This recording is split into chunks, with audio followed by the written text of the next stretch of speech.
I got so much motherfucking design on right now.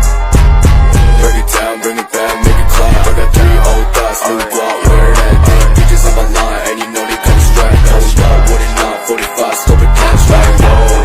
How you fucking with these hoes up?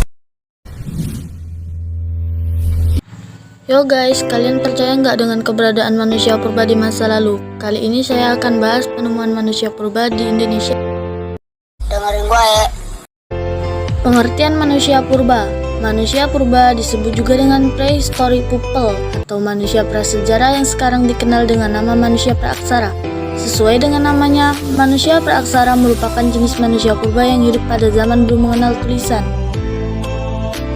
Pembahasan ini berdasarkan penelitian yang real ya, yang bukti nyatanya bisa kalian temui di Museum Sangiran ataupun di situs purbakala lainnya.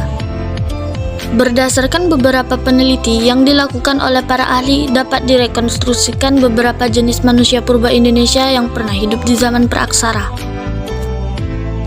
Yang pertama, ada manusia jenis Meganthropus. Jenis manusia purba ini ditemukan dan diteliti oleh peneliti berdarah Jerman Belanda, Gustav Hendrik von Koenigswald antara tahun 1936 sampai 1941. Von Koenigswald menemukan rahang manusia berukuran besar ini di Sangiran, Jawa Tengah.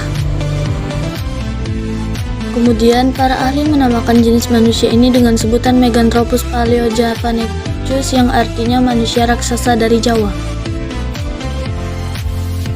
Jenis manusia purba ini memiliki ciri tubuh besar yang tegap, memiliki rahang yang kuat, memiliki kening yang menonjol, dan tidak memiliki dagu.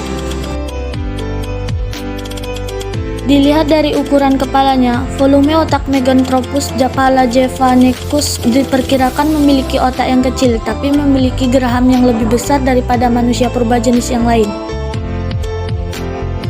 Diperkirakan makanan jenis manusia ini adalah tumbuh-tumbuhan. Masa hidup Meganthropus diperkirakan hidup pada zaman Pleistocene awal atau 1,9 juta tahun yang lalu.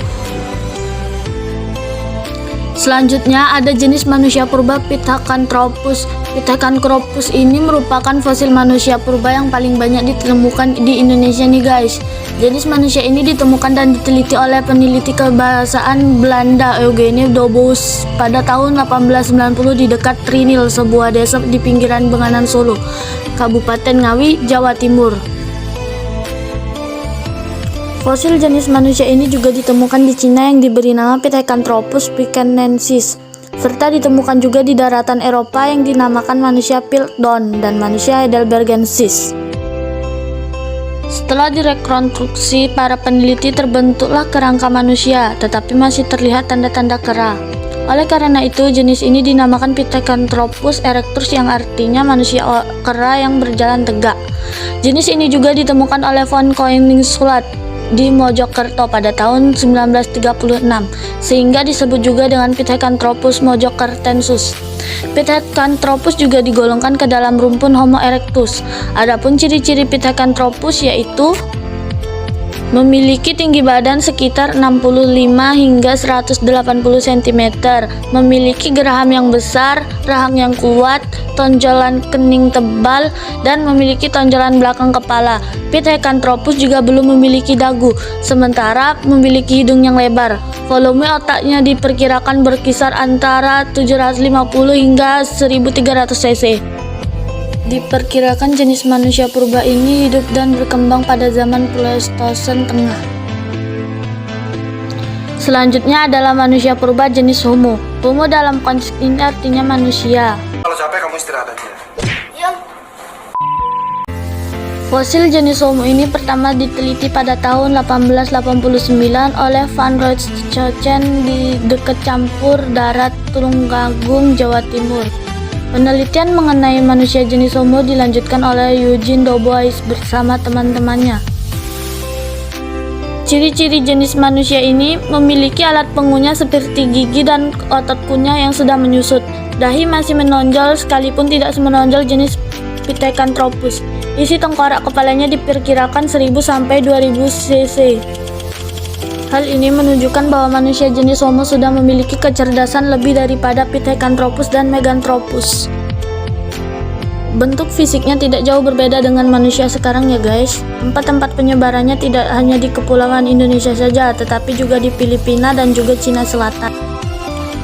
Manusia purba ini diperkirakan hidup sekitar 40.000 hingga 25.000 yang lalu. Adapun fosil manusia dari jenis Homo yang ditemukan di Indonesia antara lain, yang pertama adalah manusia wajak atau Homo wajakensis. Pada tahun 1889, manusia wajak atau Homo wajakensis ditemukan oleh Van Rossum di lereng Pegunungan Kars di barat laut campur darat dekat Tulungagung, Jawa Timur. Temuan itu berupa tengkorak termasuk fragmen rahang bawah dan beberapa buah ruas leher. Mukanya datar dan agak lebar, akar hidungnya lebar dan bagian mulutnya menonjol sedikit. Dahinya agak miring dan di atas matanya ada busar kening dan mempunyai volume otak 1630 cc. Manusia wajak termasuk Homo sapiens, jadi sangat berbeda ciri-cirinya dengan Pithecanthropus guys. Selanjutnya adalah Homo soloensis. Fosil Homo soloensis pertama kali ditemukan oleh Terhak Oppenort dan von Koengswald pada tahun 1931 hingga 1339. Fosil manusia jenis ini ditemukan di daerah Ngandong, Blora, Sangiran, dan Sembong Macan, Jawa Tengah. Hasil temuannya berupa 11 fosil tengkorak, tulang rahang, dan gigi. Saat pertama kali ditemukan fosil manusia purba ini digolongkan sebagai Homo sapiens dan diberi nama Homo soloensis oleh Oppenort. Homo soloensis diperkirakan hidup sekitar 900.000 hingga 300.000 tahun yang lalu. Selanjutnya ada manusia floresiensis atau manusia liang buah. Liang buah bila diartikan secara harfiah merupakan sebuah gua yang dingin.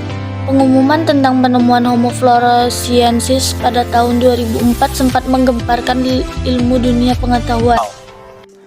Sisa-sisa manusia ini ditemukan di sebuah gua liang buah oleh tim peneliti gabungan Indonesia dan Australia. Manusia liang buah atau Homo floresiensis ditemukan oleh Peter Brown, Nick Marwarn bersama tim dari Pusat Penelitian Arkeologi Nasional pada bulan September 2003. Disebut Gua Kapur di Ruteng Manggarai, Flores, Nusa Tenggara Timur. Usia seri kerangka ini diperkirakan berasal dari 94.000 hingga 13.000 tahun yang lalu. Manusia liang buah memiliki ciri-ciri yang paling mencolok, yaitu postur tubuh yang hanya memiliki tinggi 100 cm saja atau sepinggang manusia dewasa. Makanya banyak yang menyebut manuskil yang buah adalah Hobbit dari Flores. Ciri lainnya yaitu memiliki tengkorak yang panjang dan rendah berukuran kecil dan volume otak 380 cc saja. Sejarah manusia purba di Indonesia. Zaman prasejarah merupakan istilah yang digunakan untuk membagi masa ketika manusia belum mengenal tulisan. Pada saat itu manusia purba hidup dengan cara yang sangat sederhana dan bergantung pada alam. Berdasarkan teori evolusi kera atau Australopithecus yang dianut oleh sebagian besar ilmuwan dunia, manusia ialah nenek moyang manusia modern. Namun, terdapat teori lain yang menyatakan bahwa tidak ada perbedaan signifikan dan jauh. Akan tetapi, terdapat missing link hingga perbedaan tersebut sulit untuk dijelaskan. Corak kehidupan masyarakat pada masa praaksara. 1. Pola hunian manusia purba. 2. Karakter khas hunian manusia purba yaitu 1. Kedekatan dengan sumber air. 2. Kehidupan di alam terbuka. Pola hunian itu dapat dilihat dari letak geografis situs-situs serta kondisi lingkungannya. 1. Lingkungan sekitar sungai. Lingkungan sungai dipilih karena keberadaan air memberikan beragam manfaat. Adanya sebaran sisa-sisa peralatan yang digunakan pada saat itu yang umumnya berada di dasar atau di sekitar sungai, seperti situs-situs purba di sepanjang aliran Bengawan Solo, Sangiran, Sambung Macan, Kulit Lengawi, dan Nyandok. 2. Lingkungan gua. Keberadaan gua-gua yang dekat dengan sekitar itu memberi makanan dimanfaatkan sebagai tempat tinggal sementara hingga tidak meninggalkan jejak. Mungkin itu saja yang dapat saya sampaikan.